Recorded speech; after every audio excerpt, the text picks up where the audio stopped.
Sorry I'm late. Did you forget to set your alarm clock?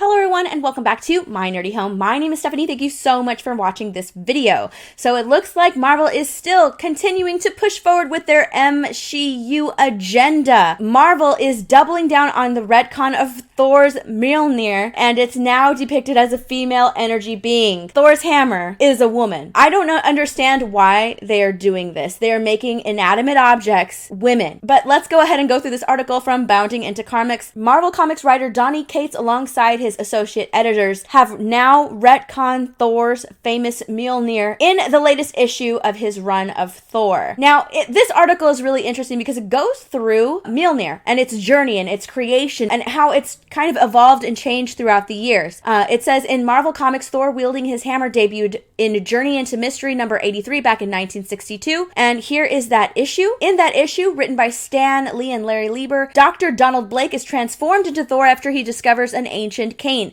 He discovered the cane after fleeing a cave following his discovery of the arrival of a number of alien rock creatures. The cane transformed into Mjolnir and then transformed him into Thor. So that was its introduction into the Marvel universe and how, he became Thor. Along with this, the inscription of the hammer, which is famously quoted as, "Whoever holds this hammer, if he be worthy, shall possess the power of Thor." From then on, Bounding shows, the different incarnations of the hammer and how it's changed over the years. Here's one of the popular ones. The book states that Odin sought out the great dwarf craftsman Eitri to make the hammer Mjolnir. Eitri used the heart of the sun to forge a mold, which with he birthed Mjolnir. This is something that we kind of saw in Endgame as well. They used sort of this story to create Stormbreaker. It goes on to say that the history along with the hammer's original inscription would be altered by Jason Aaron when he turned Jane Foster into Thor. First, the hammer's inscription was changed. Aaron changed it to read, "Whosoever holds this hammer, if she be worthy, shall possess the power of Thor." It no longer says if he be worthy, it says if she be worthy.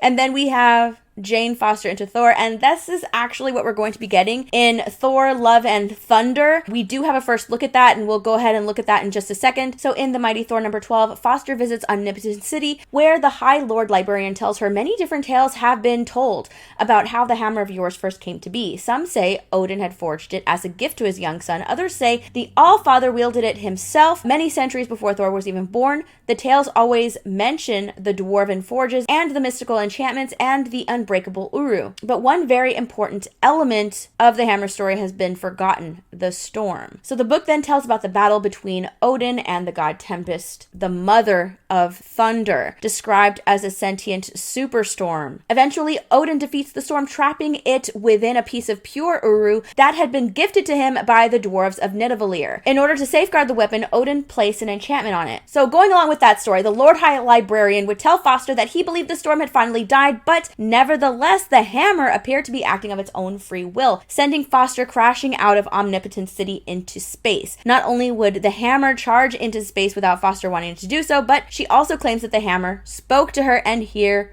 we have it. Now, in Donny Cates' most recent issue of Thor, Thor number 20, it's revealed the storm is still alive, and it's now calling itself the God of Hammers, as well as Mjolnir. It's also taken on the shape of a woman that can wield itself. This is Mjolnir. I am Mjolnir. Oh my gosh. This is horrible. The hammer has spoken. I am Mjolnir. Honestly, don't know what they're thinking at Marvel. What is going on in their mind that they have to have Mjolnir, a hammer, Thor's hammer, be a woman? This is one of the most ridiculous things I've seen, where they're making a hammer feminine. Like, why? What is the point of that? Now, Thor to me, and Thor in the movie, Chris Hemsworth, I mean, he plays the character brilliantly, and he's an inherently masculine character. And for them to do this, they're sucking the masculinity out of Marvel Comics. I mean, they're making a hammer feminine, a woman. This is kind of like a little preview to where, Marvel Comics is headed, and and the MCU is headed as well, because we are now getting Thor Love and Thunder, let's not forget, and we're going to be getting Jane Foster becoming Thor, wielding Mjolnir, and it looks like we have our first look at that. This is Valkyrie's new suit in Thor Love and Thunder. Now we're going to be getting our first look at Thor and Jane, and here we have it right here. That's going to be Thor and Jane. Jane's going to be wielding Mjolnir, and Thor, of course, has Stormbreaker. This looks awful. Don't get me wrong, the helmet is a great callback to, what Thor looks like in the comics. I don't know why they're going with with this. They're pushing their feminine agenda to the forefront by making Mjolnir a woman, a female, feminine. It makes absolutely no sense. I honestly don't see any of this making Marvel money. But what do you guys think? Let me know your thoughts in those comments below, and I will see you in my next video. Bye, everyone.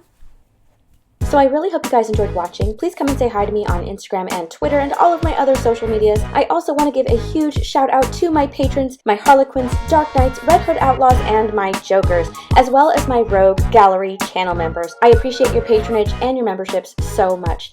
If you're new to my channel, I hope you'll consider subscribing and let me know in those comments down below what kind of videos you'd like to see in the future. Okay, I'll see you guys next time. Bye, everyone.